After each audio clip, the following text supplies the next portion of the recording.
नमस्कार।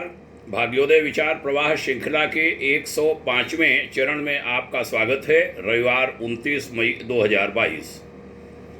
आज का विषय थोड़ा गंभीर है, देश हित का है, देश के प्रति चिंता पैदा करने वाला है। 2% वाले बहुसंख्यक और 90% 98% वाले अल्पसंख्यक, ये केवल भारत में ही संभव है। ऐसा कुछ शीर्षक ले रहा हूं।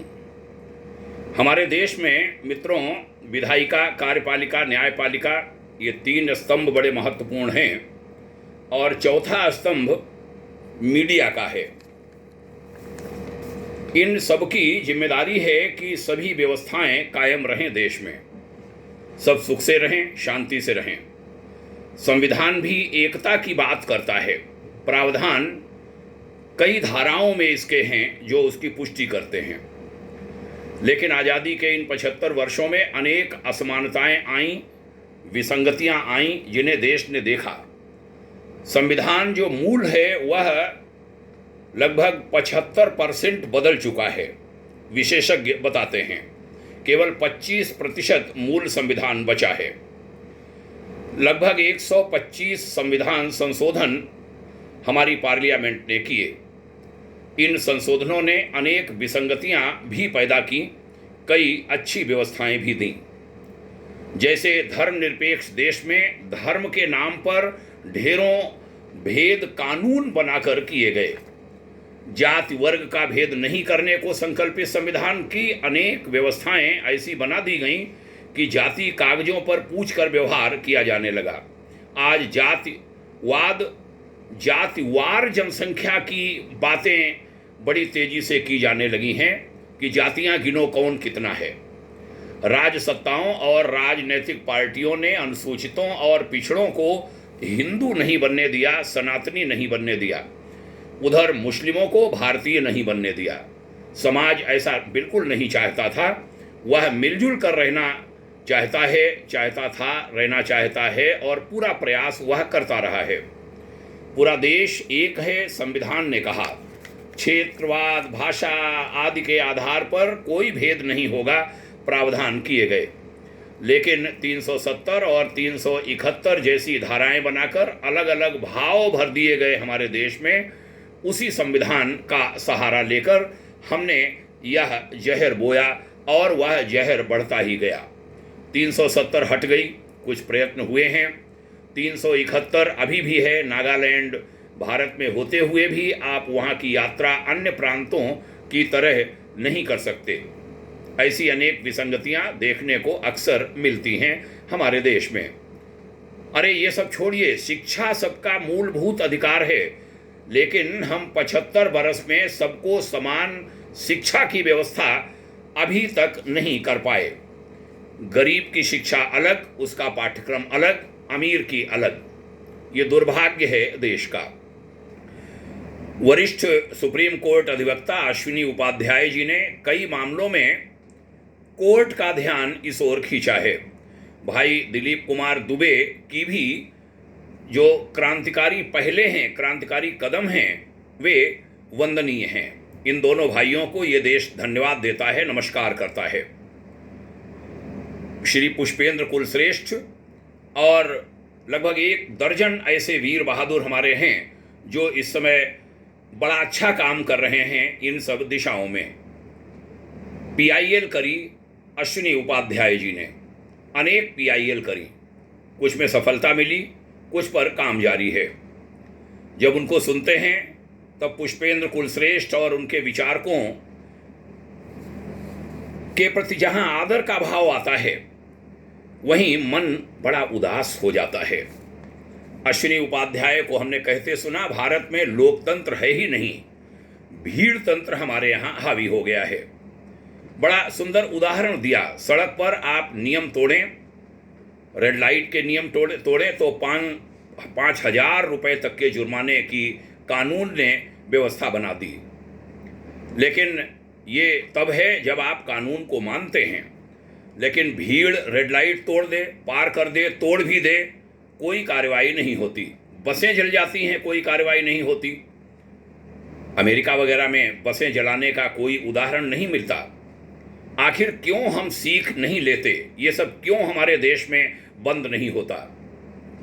ऐसे ही जिस विषय पर मैं बात कर रहा हूं, 2%, 1% लोग बचे हैं सनातनी कुछ राज्यों में, वह बहुसंख्यक है। वहां 90%, 98%, 80% जनसंख्या वाले लोग वह अल्पसंख्यक हैं। अनेक प्रामाणिक उदाहरण दिए अश्विनी भाई ने। अल्पसंख्यक के नाम पर बड़ी संख्या वालों को अनेक सुविधाएं दी गईं। दुष्परिणाम ये हो रहे हैं कि इस असमानता के कारण दक्षिणी भारत में, हमारे साउथ इंडिया आदि में बच्चे धर्म के कॉलम में ईसाई या मुस्लिम लिखने लगे हैं। इसके दूरगामी परिणाम देश के लिए बहुत घातक होंगे। बिना धर्मांतरण के वे पराये हो जाएंगे। हो रहा है। वो बताया कि हाल में संयुक्त राष्ट्र संघ यानी यूएनओ ने जो व्याख्या अल्पसंख्यक की दी, भारत में स्थिति उससे बिल्कुल उलट है। कहा कि जो संख्या में बिल्कुल अल्प हों, 1-8% हों, उनको अल्पसंख्यक कहा जाएगा। जिनका कोई माँ बाप नहीं है, कोई राजनीतिक आका नहीं है, आर्थिक संरक्षण नहीं है, वे अल्पसंख्यक कहे जाएंगे। ऐसी उसकी व्याख्या बड़ी सुंदर की यूएनओ ने। लेकिन हमारे यहाँ सब उल्टा पुल्टा है। ये स्थितियाँ बहुत ही चिंताजनक हैं, ज़्यादा चिंताजनक हैं। दुख यह है कि कोई आवाज़ नहीं उठाता। हमारे यहाँ 20 लाख वकील हैं पूरे देश में, एडवोकेट्स। 17 लाख तो हिंदू एडवोकेट हैं, सनातनी। लेकिन PIL केवल एक व्यक्ति करता है, देश की चिंता करके। लोकसभा और राज्यसभा में 788 MP हैं, सांसद हैं। एक सांसद पर कम से कम 1 करोड़ रुपए साल में खर्च होता है उनकी विभिन्न व्यवस्थाओं पर। उनका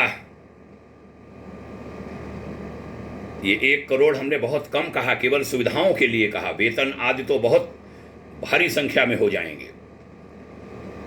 उनका इन अत्यंत गंभीर समस्याओं पर, असमानताओं पर, विसंगतियों पर ध्यान ही नहीं जाता। ये शिकायत की उन्होंने कि वो सख्त कानून बनवाएं। क्या हर काम अदालतों में PIL करके ही करवाने पड़ेंगे हमारे देश में? ये एक गलत परंपरा हमारे राष्ट्र में, भारत में पड़ गई। मीडिया भी ऐसे मुद्दे कुछ लोगों को छोड़कर नहीं उठाता। कौन चिंता करेगा? क्या जनता ही धरने प्रदर्शन करती हुई घूमे? दुखद स्थितियां हैं। जनता में भी एक बात कहना चाहूंगा, 100 में 60% लोग केवल रोजी रोटी में ही सारी शक्ति लगा देते हैं।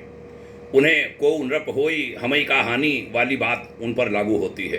कोई फर्क नहीं पड़ता कौन आए कौन जाए, क्या देश में हो रहा है। 10% को कोई फर्क नहीं पड़ता जो ऊपर के लोग हैं, बड़े बड़े उद्योगपति, बड़े बड़े लोग। अब तो धर्मतंत्र भी उसमें शामिल हो गया। जो बहुत धन वाले हैं, कोई फर्क नहीं पड़ता। बड़े अधिकारी, राजनेता 10% में आप उनको मान लीजिए, वो जहां जैसी स्थिति होती वहीं फिट हो जाते हैं। केवल 30% बचते हैं व्हाइट कॉलर वाले, मध्यम वर्ग के लोग जो देश की चिंता करते हैं, मरते खपते हैं। अनेक संघर्ष जहां वह अपने आजीविका और परिवार संचालन के लिए करते हैं, उसके साथ वो देश के लिए न जाने कितने संघर्ष करते हैं। और उन्हीं पर कोड़ा भी बरसता है, कानून का, विरोधियों का, मौसम का, सबका। कौन चिंता करे? चिंता करनी पड़ेगी मीडिया वालों को भी, हमारे सांसदों को भी, हमारे एडवोकेट्स आदि को भी, और जनता को भी खड़ा होना पड़ेगा। अभी 8 अगस्त को दिल्ली चलो का आह्वान श्री अश्विनी उपाध्याय बता रहे थे किया है। ये सब चीज़ें करनी पड़ रही हैं। देश सजग हो, सभी जागें, सभी आगे आएं, बहुत आवश्यकता आन पड़ी है। इन दिनों भारत के अंतिम सनातनी सम्राट पृथ्वीराज चौहान को खूब याद किया जाता है। 16 युद्ध उन्होंने गौरी के साथ लड़े, जीते। हर बार गौरी पैरों पर नाक रगड़ कर माफी मांगता रहा, वह क्षमा कर देते रहे, वो बार बार आता रहा। कोई सीख नहीं ली शायद चौहान जी ने। 17वीं बार जब उसे मौका मिला, उसने एक भी मौका नहीं दिया। इतिहास हम सब जानते हैं। हम सबको चेतना होगा। देश में एक बड़ा वर्ग सोचने लगा है कि सनातन पर, हमारे देश पर कोई बड़ा संकट तो नहीं आने वाला है, जिसके लिए सबको सजग होना चाहिए। हम नहीं दोहराने देंगे पृथ्वीराज चौहान जैसी घटना। हम सजग हैं, हम पूरे देश को सजग करेंगे। भाग्योदय फाउंडेशन का यह जो भाग्योदय विचार प्रवाह श्रृंखला का यह जो चरण है, यह भी इसीलिए, इसी निमित्त समर्पित हुआ। सब एक हों, पूरा सनातनी समाज एक हो, मैं तो कहूँगा पूरा भारतीय समाज एक हो। बहुत दुख होता है जब हम घटनाएं सुनते हैं अयोध्या की, काशी की। काशी इस समय बड़ा जोरों पर है, मथुरा की बातें होने लगी हैं। अयोध्या विषय निपट गया है, वहाँ निर्माण चल रहा है। लेकिन इन जब दो जगहों की बातें सुनता हूँ, कई बार बहुत दुख होता है। हमारा देश और जो विदेशी जिन्होंने आक्रांता बनकर हमारे ऊपर हमला किया, हमको परेशान किया, उन पर देश और दोनों संस्कृतियों में क्यों नहीं दो फाड़ हो जाते कि हम सब एक हैं। यहां पर एक बड़ा वर्ग वहां का पक्ष लेता है, अरब का लेता है, आक्रांताओं का लेता है, वहां फूल चढ़ाता है, बहुत दुख होता है। और देश का एक बहुत बड़ा वर्ग चुप रह जाता है, उस पर बोलता नहीं है। हमें लगता है सबको बोलना चाहिए। जो अपने आप को भारतीय कहते हैं, वे सभी एक साथ आवें। उसमें ये हिंदू, मुस्लिम, सनातन, ये पराया बिल्कुल नहीं होना चाहिए। पूरा देश एक हो मुद्दों पर। इस समय ये ईश्वर चाहता है, भगवान चाहता है। कभी उन्होंने 5 गांव मांगे थे, नहीं दिए थे दुर्योधन ने। क्या हुआ था मालूम है हमें। पूरा इतिहास पलट गया, बहुत भारी नुकसान हुआ, मानवता का नुकसान हुआ। यहां भी केवल 3 मांगे थे, वहां उन्होंने 5 मांगे थे, यहां 3 मांगे थे। और हम दिल बड़ा नहीं कर पाए। ऐसी बातें तक कह दी गई कि 3 कर दें, हम सब भूल जाएंगे हजारों को। आज हजारों खुदने लगी हैं। चिंता होती है, अच्छा नहीं लगता ये। काश हम सब एक हो पाएं। एक होना पड़ेगा। हिमालय की ऋषि शक्तियां चाहती हैं बदलाव, परिवर्तन। परमात्मा चाहता है परिवर्तन। ईश्वर चाहता है, उसको हम किसी भी नाम से हम पुकारें, लेकिन वो चाहता है बदलाव। हम ईश्वर के साथ चलें। सनातन के साथ चलना यानी ईश्वर के साथ चलना, यह धारणा सभी लोग बना लें। ये देश विविधताओं से भरा देश है, सबको अपनाता रहा है, पीठ पर खंजर खाता रहा है, तब भी अपनाता रहा, उसने छोड़ा नहीं है। लेकिन अब चेत गया है और उसे चेतना पड़ेगा। हम सब एक हों, देश को मजबूत बनाएं, आगे ले जाएं। मानवता की, ऋषियों की संस्कृति, सनातन संस्कृति माने मानवता की संस्कृति, और मानवता यहाँ बढ़े पले, पूरे विश्व में उसका परचम लहराए। वही होगा भारत विश्व गुरु, और दुनिया टकटकी लगाए बड़ी आशा भरी निगाहों से हमारी ओर देख रही है। पुनः कहूँगा, जरूरत है हम सब एक हो जाएं। धन्यवाद यहाँ तक सुनने के लिए।